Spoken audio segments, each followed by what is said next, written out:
नमस्कार, आप देख रहे हैं डीडी न्यूज और इस वक्त की खबरों के साथ मैं हूं ममता चोपड़ा। आइए शुरुआत करते हैं हेडलाइंस के साथ।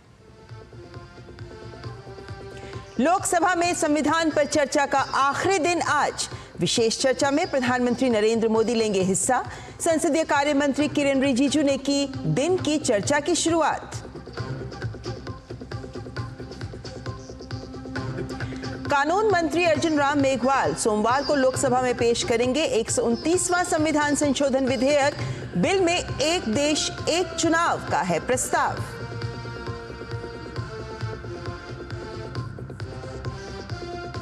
उपराष्ट्रपति भारतीय डाक एवं दूरसंचार लेखा वित्त सेवा के 50वें स्थापना दिवस कार्यक्रम में हुए शामिल। कहा, लोकतंत्र सिर्फ व्यवस्थाओं पर नहीं, बुनियादी मूल्यों पर है पनपता।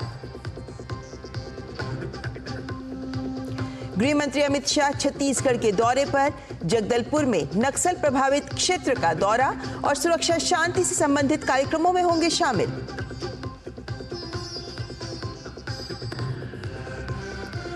और छोटे किसानों के लिए बड़ी खुशखबरी, आरबीआई ने अतिरिक्त कृषि ऋण की सीमा में की बढ़त। कृषि ऋण सीमा 2 लाख तक बढ़ी।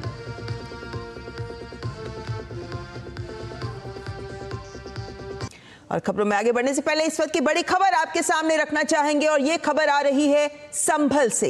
संभल में 40 साल से भगवान शिव का एक मंदिर बंद पड़ा था और 40 साल बाद आज संभल के डीएम और एसपी ने ये शिव मंदिर खुलवाया है। दरअसल डीएम और एसपी की रेड के बाद मंदिर यहां पर है, इस बात का खुलासा हुआ, ये तथ्य सामने आया और अवैध अतिक्रमण और बिजली चोरी के खिलाफ अफसर रेड कर रहे थे और इस दौरान ये बात सामने आई कि यहाँ एक शिव मंदिर भी मौजूद है जिसकी सफाई भी की गई है। यहाँ हनुमान जी की मूर्ति भी है, यहाँ शिवलिंग भी है, लेकिन पिछले 46 वर्षों से ये मंदिर बंद था। तो संभल के ही नखासा थाना के मोहल्ला खग्गूसराय का ये मामला है और जब पुलिस अवैध अतिक्रमण और बिजली चोरी के खिलाफ अभियान चला रही थी इस पूरे क्षेत्र में, उस समय ये बात सामने आई कि ये जो बंद पड़ा है ये दरअसल एक मंदिर है और ये भगवान शिव और हनुमान का मंदिर है क्योंकि यहाँ ये मूर्तियां भी पाई गई हैं।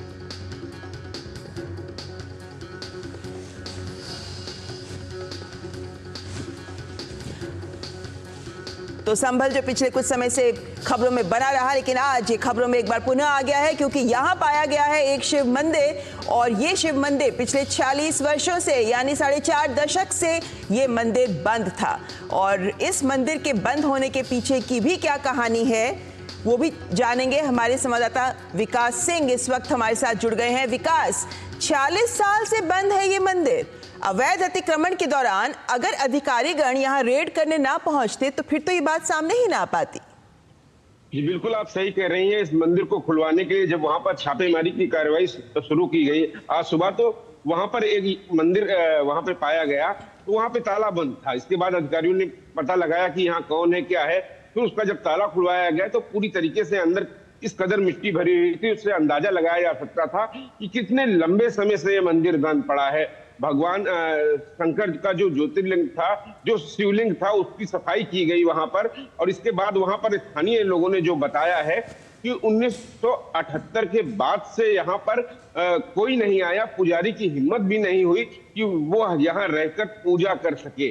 सबसे बड़ी बात यह थी कि इस इलाके में धीरे धीरे कर खासतौर से जब हिंदुओं की आबादी कम होती गई, एक एक कर जब वहां पुजारी अकेले रहा तो उसको लगा कि उसके रहने लायक अब यहाँ माहौल नहीं बचा है और कुछ डर और खौफ के कारण वो वहां से चला गया और उसके बाद से ये मंदिर बंद पड़ा है। मंदिर के बगल में एक कुआं भी है, कुआं भी धीरे धीरे वहां के स्थानीय लोगों ने, दूसरे समुदाय के लोगों ने उस कुएं को भी पाट दिया है। वो वहां के प्रत्यक्षदर्शी, यहाँ के रहने वाले इस बात को बता रहे थे जो कि लगभग 80 वर्ष से तो वो स्वयं इस मंदिर को देख रहे थे, लेकिन पिछले लगभग 4.5 दशक से यहाँ इस मंदिर में कोई पूजा अर्चना नहीं हो पाती है। उसका कारण यही था कि वहां पर एक हिंदू आबादी पूरी तरीके से उस इलाके से पलायन कर गई और उनको लगा कि अब उनके रहने लायक यहाँ माहौल अब नहीं बचा है। इन्हीं दबाव के चलते वहां से पुजारी भी मंदिर में ताला बंद करके यहाँ से भाग गया था। आज सुबह जब छापेमारी की, बिजली की चोरी की कार्रवाई की गई, उस दौरान यह पुलिस के प्रकरण में आया, प्रशासन के संज्ञान में जब आया मामला, तो उन्होंने इस मंदिर को खुलवाया है और इस मंदिर में साफ सफाई पुलिस अधिकारियों ने स्वयं की है। हम देख सकते हैं इन तस्वीरों में कि जो वहां पर सीओ है और एडिशनल एसपी है, वो स्वयं अपने हाथों से सफाई कर रहे हैं उस मंदिर की। निश्चित रूप से इसके पीछे का वही कारण है कि एक समुदाय विशेष का वहां पर दबाव बना के रहना, इसके कारण अन्य समुदाय के लोग वहां पर रह नहीं सकते, तो उनके रहने लायक वहां पर बिल्कुल माहौल नहीं था। जैसा कि हमने इससे पहले भी बताया था कि जो छापेमारी की कार्रवाई की गई थी वहां पर संभल का ये कुछ ऐसे इलाके हैं जहां पर एक समय था कि पुलिस भी जाने से कतराती थी। यह वही क्षेत्र है जहां के लोगों के तार दुबई से हो और अफगानिस्तान से हो, रांची से हो, कई जगहों से जुड़े रहते थे। तो अब पुलिस की कार्रवाई हो रही है। पुलिस कार्रवाई में इस कदर तमाम सारी चीजें, नए नए खुलासे आ रहे हैं। यहाँ पर जब बवाल हुआ था 24 तारीख को, उसके बाद से जब वहां पर फॉरेंसिक टीम पहुंची थी, तो यहाँ पर पाकिस्तानी कारतूस और अमेरिकी कारतूस की भी बरामदगी की गई थी। तो धीरे धीरे जिस कदर पुलिस वहां पहुंच रही है, नई नई चीजें मिल रही हैं, बिल्कुल चौंकाने वाली चीजें मिल रही हैं कि किस कदर 46 साल से यह मंदिर बंद पड़ा था अपने आप में। और जो बात कही जाती थी पिछली सरकारों में, वो साफ नजर आती है कि जो आरोप लगाए जाते थे कि समुदाय विशेष पर दबाव बनाकर उसको रहने लायक वहां पर माहौल न रखा जाए, खुद ब खुद वो लोग वो इलाका छोड़कर चले जाएं, कुछ ऐसा ही यहाँ पर देखने को मिल रहा है। सामने विकास, ऐसे में तो ये भी सवाल ये भी सवाल उठना स्वाभाविक ही है कि अगर इस क्षेत्र से हिंदुओं को जाना पड़ा तो बहुत सारी ऐसी बातें भी सामने आ सकती हैं जो प्रशासनिक अमले पर भी, जो पूर्व सरकारों के दौरान रहा, उन पर भी सवालिया निशान खड़े करता है। देखिए, ये सब बातें जग जाहिर है किस तरीके से वहां पर, जिस बात का मैंने जिक्र किया कि वो एक खास इलाका था जहां पर पुलिस भी कार्रवाई करने से कतराती थी, क्योंकि वो जानते थे कि वो सत्ता में बैठे लोगों के करीबी हैं, वो उनका वोट बैंक माने जाते थे, उन पर कोई कार्रवाई नहीं होती थी। उत्तर प्रदेश में ऐसा कई बार देखा गया पूर्व की सरकारों में। लेकिन अब जब कोई घटना होती है, उस घटना के मद्देनजर जब कार्रवाई की जाती है, तो तमाम सारी चीजें निकलकर सामने आ रही हैं। यही पुलिस थी जो तकरीबन एक दशक पहले वहां पर जाने से कतराती थी। अब वही पुलिस वहां पर कार्रवाई कर रही है, वही प्रशासन वहां पे कार्रवाई कर रहा है। वहां पर एक ऐसा घर पाया गया जहां से एक ही जगह से 100 घरों को बिजली सप्लाई हो रही थी। कितनी बिजली चोरी हो रही थी, इस बात का अंदाजा लगाया जा सकता था कि किस तरीके से यहाँ के लोग दबंग इरादे के रखते हैं, बिजली चोरी करते हैं, वहां पर चोरी की बिजली चलाते हैं। तो अब प्रशासन ने कहा है, जिलाधिकारी ने कहा है कि इसका एस्टीमेट बनाकर वसूली की जाएगी उन लोगों से, उन लोगों के खिलाफ FIR लॉन्च की जाएगी। तो इस कदर वहां के लोगों के इरादे हम देख सकते हैं कि बिजली चोरी खुलेआम वहां पर होती है। वहां पर गैर अवैध हथियार रखे जाते हैं। तो ये सब चीजों पर पुलिस अपनी कार्रवाई धीरे धीरे आगे जैसे जैसे बढ़ा रही है, तैसे तैसे नए नए मामले सामने आ रहे हैं। उन्हीं में ये मंदिर साफ गवाही दे रहा है। इसकी तस्वीरें खुद ब खुद इसके सबूत है कि किस कदर वहां पर लगभग 4.5 दशक से यह मंदिर बंद पड़ा था, किन परिस्थितियों में बंद पड़ा था, यह अंदाजा लगाया जा सकता है। जी विकास, आपने जैसे बताया कि ये अवैध अतिक्रमण और बिजली चोरी, इसके खिलाफ प्रशासनिक अमला जब जांच करने के लिए पहुंचा, तब ये तथ्य सामने आया कि यहाँ शिव मंदिर था, जो ये भी दिखाता है कि हर गांव गली मोहल्ले तक प्रशासन पहुंच रहा है ये देखने के लिए कि ना तो अतिक्रमण किया जाए और ना ही बिजली की चोरी हो। लेकिन अवैध अतिक्रमण की बात अगर मैं आगे बढ़ाना चाहूं तो इस मंदिर का भी क्या कोई ऐसा क्षेत्र है जिस पर अवैध अतिक्रमण की कोई खबर इस वक्त दिख रही है? देखिए, इस मंदिर की बात, जिस बात का मैंने जिक्र किया कि इसके बगल में एक कुआं है, और आमतौर पे हमारे धार्मिक मान्यताओं में जहां मंदिर होता है वहां कुएं की स्थापना होती ही रहती थी, ये निश्चित रहता था। तो इसके बगल में भी एक कुआं है जिसको धीरे धीरे करके दूसरे समुदाय के लोगों ने उससे पाट दिया है। अब इसकी आगे की कार्रवाई की जाएगी, पुलिस किस तरीके से उस कुएं की सफाई करवाती है, प्रशासन कैसे करवाता है।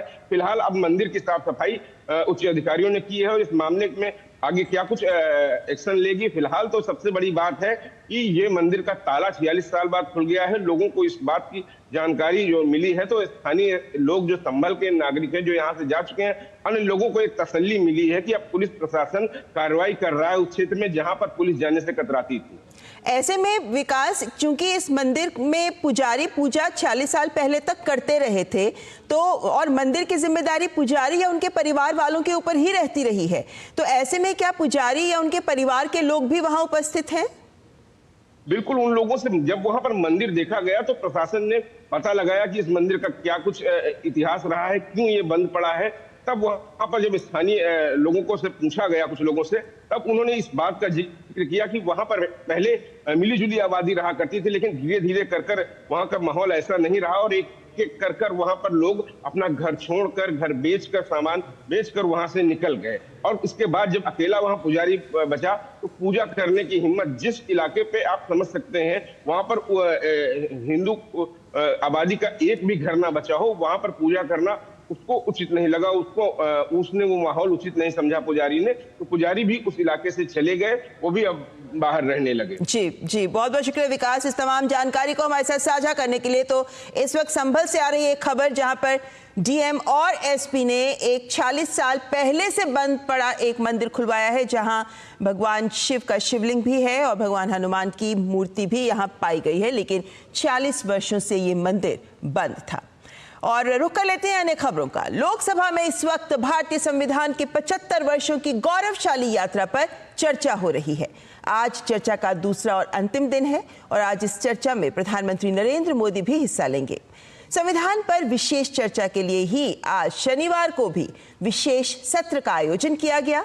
आज की चर्चा की शुरुआत केंद्रीय मंत्री किरेन रिजिजू ने की। उन्होंने अपने वक्तव्य में कहा कि हमारे देश का संविधान दुनिया का सबसे सुंदर संविधान है।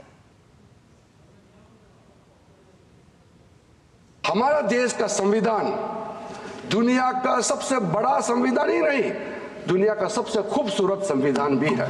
मैंने बीते सालों में दुनिया का कई संविधानों का भी मैंने परखने का कोशिश किया है। जो माइनॉरिटी कमीशन यहाँ बनाया गया है उसका नाम है national commission of minorities act.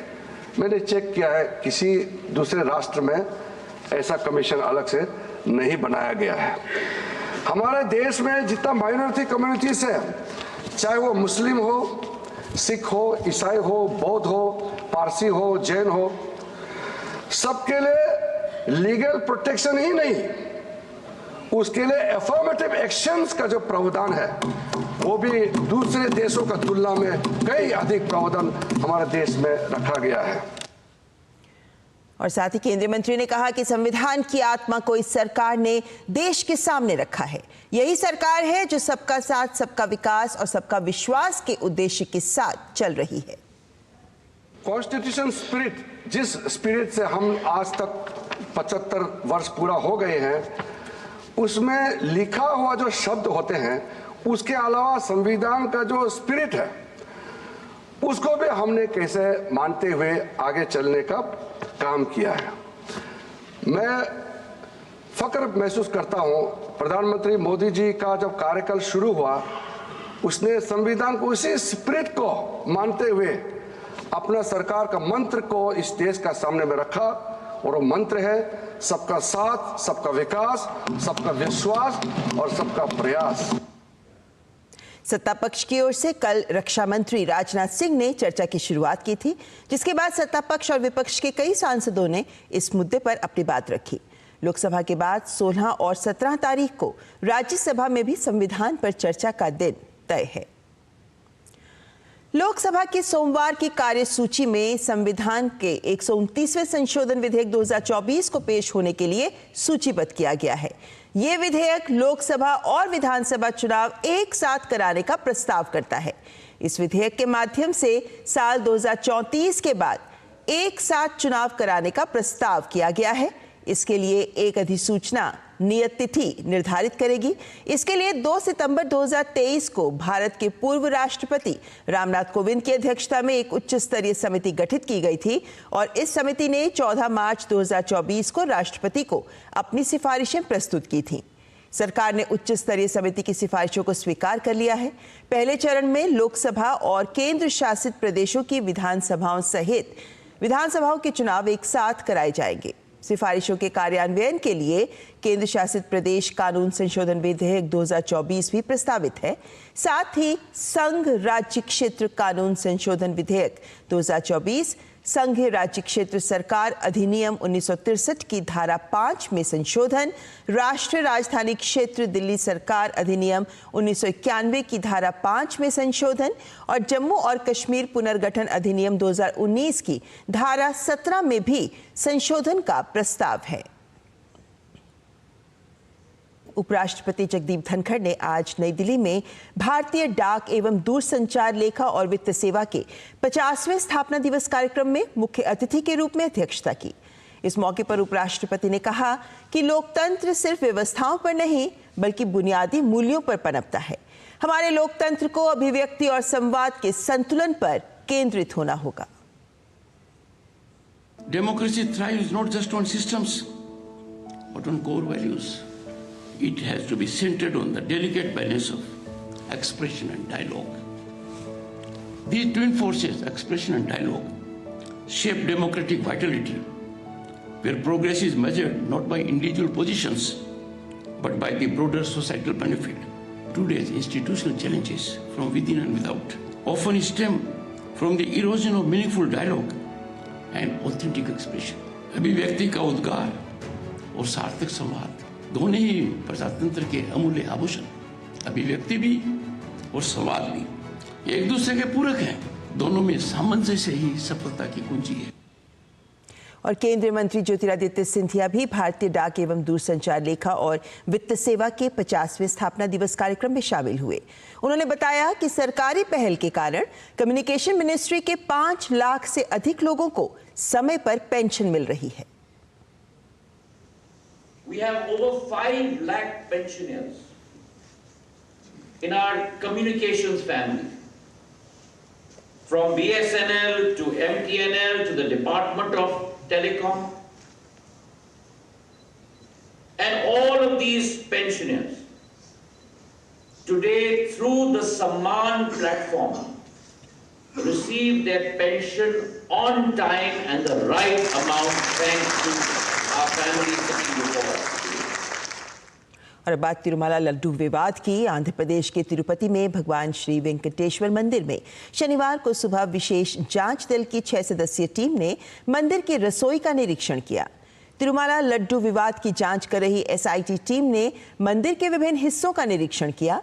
जांच दल ने मंदिर की रसोई की भी जांच की, जहां पवित्र तिरुमाला प्रसादम बनाया जाता है।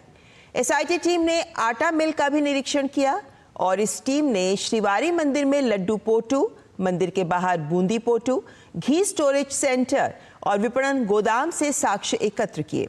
वे मंदिर के अधिकारियों से लड्डू बनाने की विधि, घी की खपत, प्रसाद बनाने, घी की आपूर्ति और अन्य मुद्दों पर विवरण एकत्र किए हैं। एसआईटी टीम ने आवश्यक रिकॉर्ड भी जब्त किए हैं। आपको बता दें कि प्रसिद्ध तिरुपति बालाजी मंदिर में जो प्रसाद भक्तों को लड्डू के रूप में दिया जाता है, उसमें जानवरों की चर्बी, मछली तेल से बनाए जाने वाले घी का उपयोग करने की बात सामने आई थी। मिलावटी घी से बने प्रसाद के खुलासे ने पूरे देश के करोड़ों भक्तों की आस्था पर गहरी चोट पहुंचाई और इस मामले की जांच के लिए फिर एसआईटी का गठन किया गया था और एसआईटी की 6 सदस्यीय टीम आज यहां जांच के लिए पहुंची। आरबीआई ने अतिरिक्त कृषि ऋण की सीमा 1,60,000 रुपए से बढ़ाकर 2 लाख रुपए कर दी है।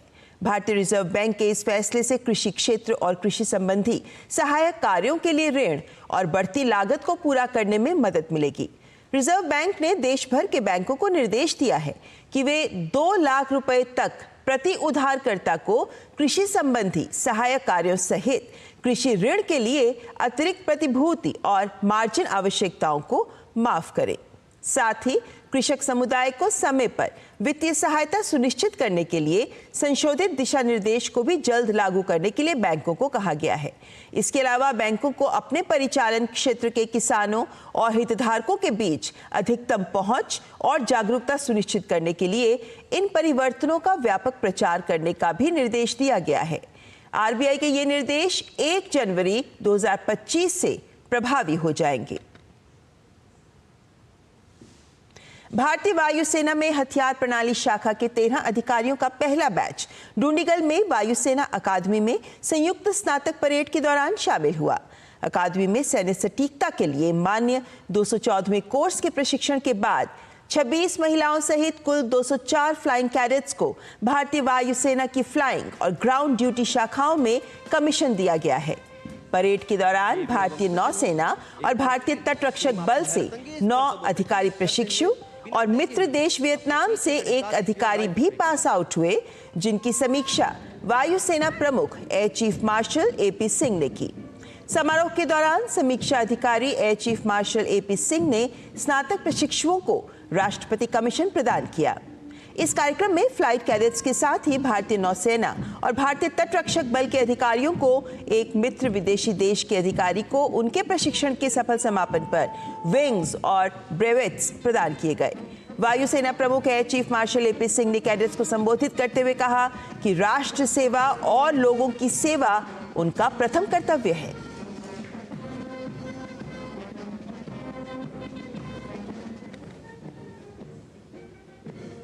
National events for ceremonial purposes as well as to inculcate self-discipline.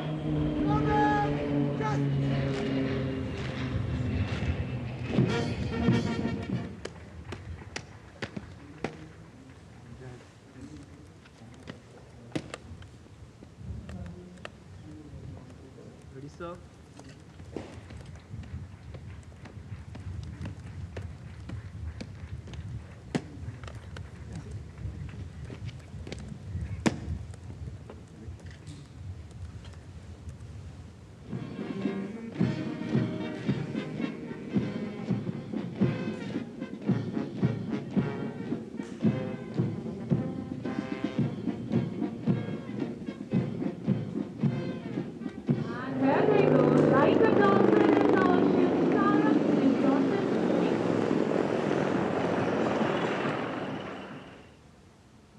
The oath you took today, bearing allegiance to the Constitution of India, is a commitment for life. Work honestly and faithfully with utmost dedication and integrity throughout your career. Now onwards, you live not for yourselves, but for others. The interests of your nation, the interests of the men and women placed below you will come first always. Your own safety, welfare and comfort will come last, always and every time. You are the future leaders and commanders, not just air warriors, future leaders and commanders, and you will chart the destiny of Indian Air Force. और देहरादून के भारतीय सैन्य अकादमी में आज आयोजित गरिमामयी passing out parade ने देश को 456 नए सैन्य अधिकारी सौंपे। अकादमी के ऐतिहासिक चैटवुड भवन के सामने ड्रिल स्क्वायर पर हुई इस परेड में भारतीय सेना के लिए 456 और मित्र देशों की सेनाओं के लिए 35 अधिकारी समेत कुल 491 अधिकारी कैडेट्स ने अपने प्रशिक्षण का अंतिम चरण पार किया। इस ऐतिहासिक परेड में नेपाल के सेना प्रमुख अशोक राज सिग्डेल ने बतौर रिव्यूइंग ऑफिसर परेड की सलामी ली। अनुशासन, समर्पण और गर्व की झलक प्रस्तुत करती इस परेड ने दर्शकों को मंत्रमुग्ध कर दिया। तमाम गणमान्य व्यक्तियों, विदेशी मेहमानों, वरिष्ठ सैन्य अधिकारियों और कैडेट्स के परिजनों की मौजूदगी में आयोजित इस भव्य कार्यक्रम ने गर्व और प्रेरणा का माहौल बनाया। रिव्यूइंग ऑफिसर ने कैडेट्स के अनुशासन और परिश्रम की सराहना की और उन्हें उत्कृष्ट सैन्य अधिकारी बनने के लिए प्रेरित किया।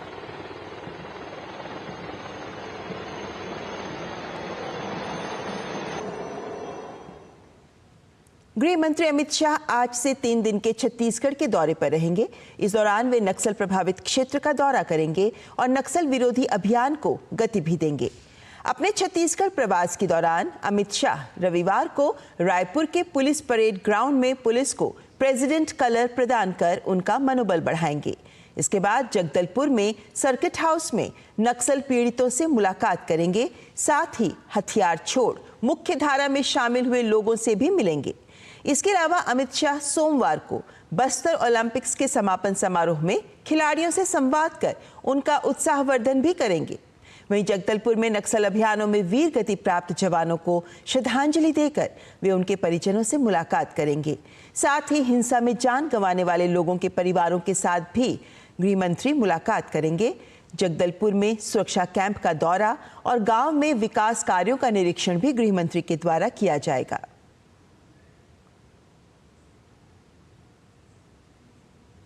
हिमाचल प्रदेश के मुख्यमंत्री सुखविंदर सिंह सुक्खू एक बार फिर विपक्ष के निशाने पर आ गए हैं। इस बार मुख्यमंत्री सुक्खू के लिए जंगली मुर्गा मुसीबत बन गया है। दरअसल मुख्यमंत्री शिमला की चौपाल विधानसभा क्षेत्र के दुर्गम इलाके कुपवी के दौरे पर थे। उन्होंने कुपवी के टिक्कर गांव में रात बिताई। इस दौरान उन्होंने स्थानीय लोगों के साथ डिनर भी किया। इस बीच मुख्यमंत्री के डिनर के मेन्यू की लिस्ट किसी ने लीक कर दी। इस लिस्ट में जंगली मुर्गा भी शामिल था। सोशल मीडिया पर मेन्यू की ये लिस्ट अब वायरल हो रही है। हिमाचल में जंगली मुर्गा मारने पर प्रतिबंध लगा हुआ है और हिमाचल प्रदेश में जंगली मुर्गे की सारी प्रजातियां वाइल्ड लाइफ प्रोटेक्शन एक्ट 1972 और wild life protection amendment act 2022 के तहत शेड्यूल 1 में रखी गई हैं और शेड्यूल 1 में वही प्रजातियां रखी जाती हैं जो हाईली एंडेंजर्ड होती हैं, जिनका शिकार किसी प्रकार से उनका वध करना आपराधिक कृत्य माना जाता है और उसमें सजा का भी प्रावधान है। ऐसे मामलों में 3 साल से 7 साल की सजा का प्रावधान किया गया है। अब सवाल ये भी उठ रहा है कि जिस जानवर को मारना अपराध है उसे मुख्यमंत्री के डिनर के मेन्यू में कैसे शामिल किया गया। भाजपा अब सुखविंदर सिंह सुक्खू पर एक बार फिर से हमलावर हो गई है। भाजपा प्रदेश प्रवक्ता एवं सोशल मीडिया विभाग प्रभारी चेतन ब्रैक्टा ने मुख्यमंत्री सुक्खू से माफी मांगने की बात कही है। और इसी के साथ इस बुलेटिन में फिलहाल इतना ही, लेकिन डीडी न्यूज़ पर खबरों का सिलसिला लगातार जारी है। आप बने रहें हमारे साथ। नमस्कार।